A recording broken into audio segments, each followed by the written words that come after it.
ഒരു ദശകത്തിനിടയിൽ LDF സർക്കാർ നടപ്പാക്കിയ സമഗ്ര വികസനവും അതിദാരിദ്ര്യ നിർമ്മാർജ്ജനം, പെൻഷൻ, ലൈഫ് മിഷൻ ഉൾപ്പെടെയുള്ള ക്ഷേമ പദ്ധതികളും നാടിനെയും ജനങ്ങളെയും ചേർത്ത് പിടിച്ചുകൊണ്ടുള്ള നടപടികളായിരുന്നു. അതുകൊണ്ട് തന്നെ ജനങ്ങൾ മൂന്നാമതും LDF സർക്കാരിനെ അധികാരത്തിലെത്തിക്കണമെന്നുള്ള ആഗ്രഹത്തിലാണ്. രാഷ്ട്രീയവും വികസനവും ക്ഷേമവും ജനങ്ങൾക്ക് മുമ്പിൽ LDF അവതരിപ്പിക്കുമ്പോൾ അതിനെതിരെ ഒന്നും പറയാനില്ലാത്ത UDFും BJPയും കള്ളപ്രചരണങ്ങളും വ്യക്തിഹത്യയുമാണ് ഇപ്പോൾ നടത്തിക്കൊണ്ടിരിക്കുന്നത്.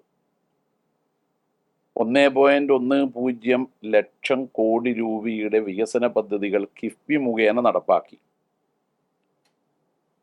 സർക്കാരിൻ്റെ പദ്ധതികളായി ഏതാണ്ട് 1 ലക്ഷം കോടി രൂപയോളം ചെലവ് വരുന്ന പദ്ധതികൾ കേരളത്തിൽ ഈ കാലയളവിൽ നടപ്പാക്കുകയുണ്ടായി.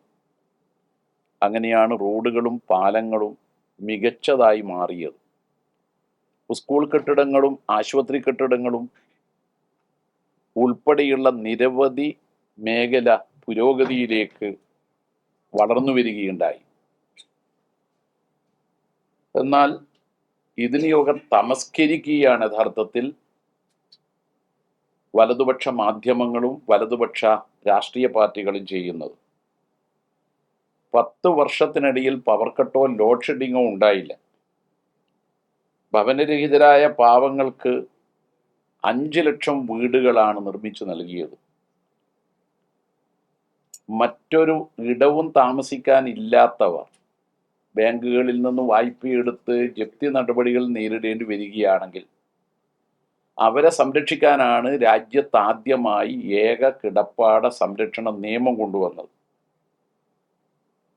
അതോടൊപ്പം വ്യവസായ സൗഹൃദത്തിൻ്റെ കാര്യത്തിൽ കേരളം ഇന്ത്യയിൽ ഒന്നാമതെത്തി. UDF ഭരിക്കുമ്പോൾ അത് 28ാമതായിരുന്നു.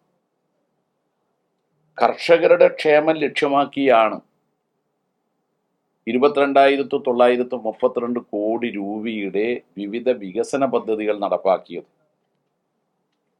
നെല്ലിന് ഏറ്റവും കൂടിയ താങ്ങുവില ഇന്ത്യയിൽ കേരളത്തിലാണ്. റബ്ബറിനും ഏറ്റവും കൂടിയ ഇൻസെൻറ്റീവാണ് കേരളം നൽകി വരുന്നത്.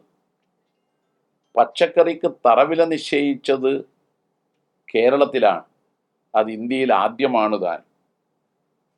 ആദ്യത്തെ ഡിജിറ്റൽ യൂണിവേഴ്സിറ്റിയും ഡിജിറ്റൽ സയൻസ് പാർക്കും ഇന്ത്യയിൽ കേരളത്തിലാണ്.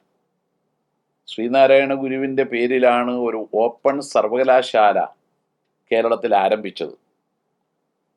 ഏറ്റവും കൂടുതൽ പേർക്ക് 62 ലക്ഷം പേർക്കാണ് സാമൂഹ്യ സുരക്ഷാ പെൻഷൻ നൽകുന്നത്.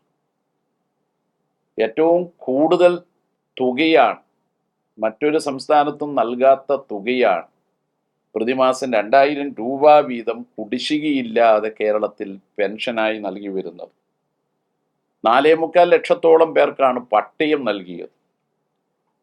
ഇതെല്ലാം തന്നെ കോൺഗ്രസും BJPയും ഭരിക്കുന്ന സംസ്ഥാനങ്ങളിൽ സ്വപ്നം കാണാൻ പോലും കഴിയാത്ത കാര്യങ്ങളാണ്.